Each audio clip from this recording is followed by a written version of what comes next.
Adams completes your 11-kart field. Okay, let's just talk through exactly what the procedure is here for the heats lining up. So what will happen now is the drivers will get out of their karts once everybody is in the pit lane, and the next drivers will be seated. Then as they leave the pit lane, they'll be brake tested. They go out onto the kind of dummy grid we have on, and they'll just be lined up. And any issues that we have got, any issues with the karts, any drivers are unhappy with anything, that's the final check that we do there.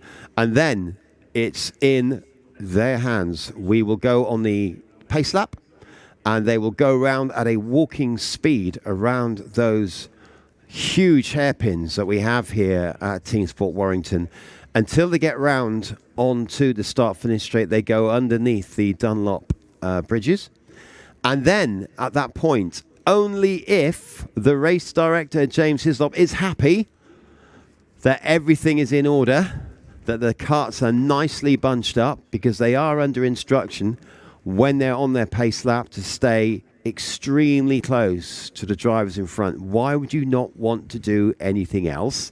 Because it is a race. But if one of the drivers drops back a bit, it really means that the drivers behind that driver are really penalised. So we're only going to let them go and let them race once we are satisfied that everybody is in a nicely bunched order, and then it's all about the green light. And as soon as we go green, then we are racing. And look at the fantastic banners that we've got on the side of the track there. Do you want to talk through the banners there, Tom? Yeah, so you've got you can just see on the side, you've got Team Basildon there. It's interesting to see how many drivers have got through from each of the circuits. Basildon's one of the best represented categories out there. Out of the possible 2 drivers they could have got back in cadets, they got the full 2 back. 7 drivers representing Basildon over the course of the weekend. Also got support there for home driver Jacob Lammas, who's going to be starting in this next heat. Very impressive driver so far. He had a really good run in the regionals and came home in 3rd place. Gifted the wild card to earn a place on the grid for the national final, and the place that he's got for this first heat is going to be P number 10. Going off pole position, 38, Arthur Frere is going to go off pole. It's then Rory Hamilton, Ilya Velko, Freddie Farrell, Cassidy Southall, also known as Nitro. Like I say, some fantastic and some fantastic nicknames being handed out there. Ross Spencer, Charlie Bradburn, Tyrone Masters, Charlie Blenkinsop, Jacob Lammas, Arthur Way going to complete your 11-kart field for this second of heat, and can confirm in that first heat the black and white warning flag you saw going out. That was to race winner Jamie Warner. Worth reminding you that a black and white flag does carry a 1-point penalty.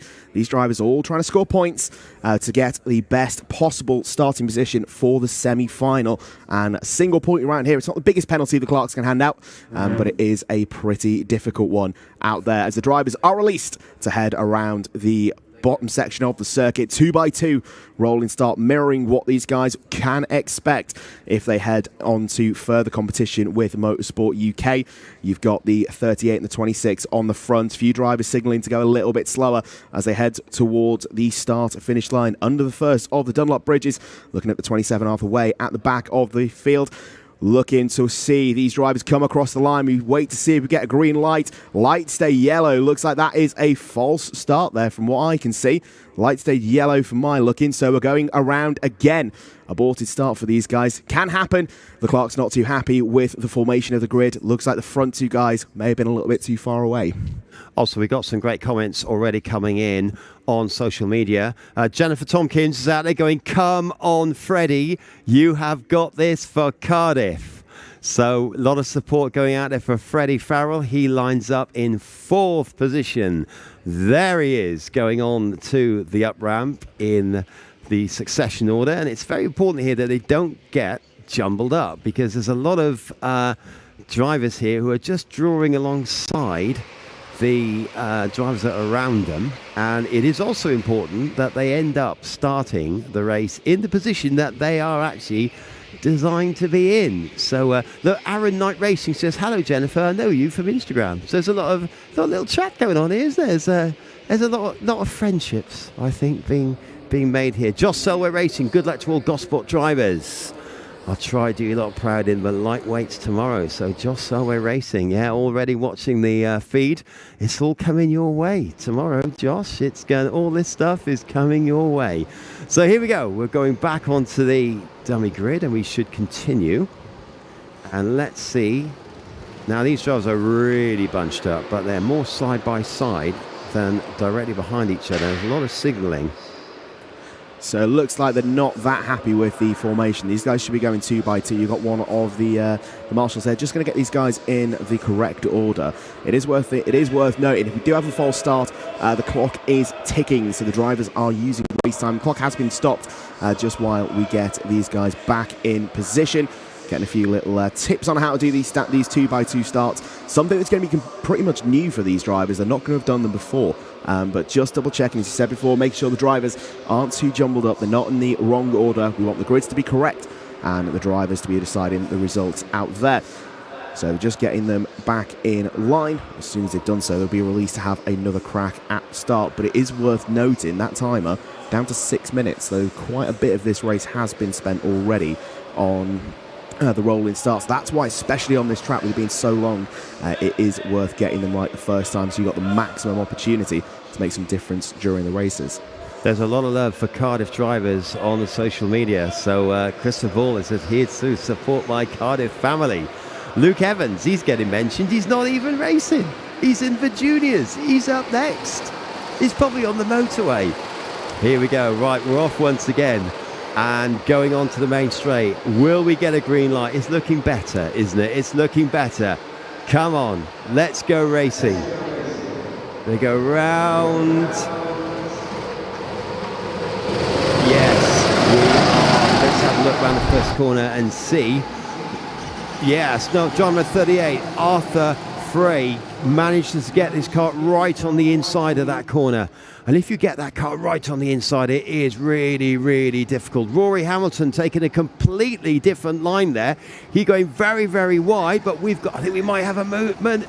Here we go, we've got driver number 30, Cassidy Southall, who set that stunning lap time in practice in the 106s, already making progress to the field. Yeah, Cassidy loaded up to their name there as Nitro, already trying to make positions. This time though, we saw the 26 actually keep position, and the 28 cars didn't move up. The carts, I should say, looks like they are going to stay in the same order. So, for example, 38 will always go on pole. You've got 33, looks like Charlie Bradburn trying to make contact in the background. There's a cart gone round. Not quite sure what went on there, but we have got a cart gone backwards. There's one driver tumbling down the order. Lights are under yellow. As soon as it's clear, we'll go back to green flag racing, but it's effectively caused a brand new restart now as Arthur Freyer now drops the throttle, and we go back to green flag racing here as they come across the start finish line for the first time. There's absolutely nothing to separate the top four. Looks like the 29 of Freddie Farrell is a little bit further back, and I think that cart that was sent the wrong direction, that might have been the 31 of Ross Spencer. He's dropped right the way down our leaderboard here, but the 38 Arthur Freyer started to pull a bit of a gap. Arthur himself, he had a really good run in his regional finals, went for the B final to win the B final, drove through the A final to finish second. Fantastic result from young Arthur there, and he's showing his skill as he starts to pull away from the pack behind, led by the 26 of Rory Hamilton, Cassidy Southall, and Ilya Velko in the 28 just behind, and the 29 of Freddie Farrell. Fast running, as you know, around his home track. Okay, I think the driver to watch here is Karting 30, Cassidy Southall. We saw those pretty stellar lap times in the practice, so there's no doubt that the pace is absolutely there. But look at this, number 25, it's neck and neck. 20, it's three abreast. It's three abreast going into the hairpins.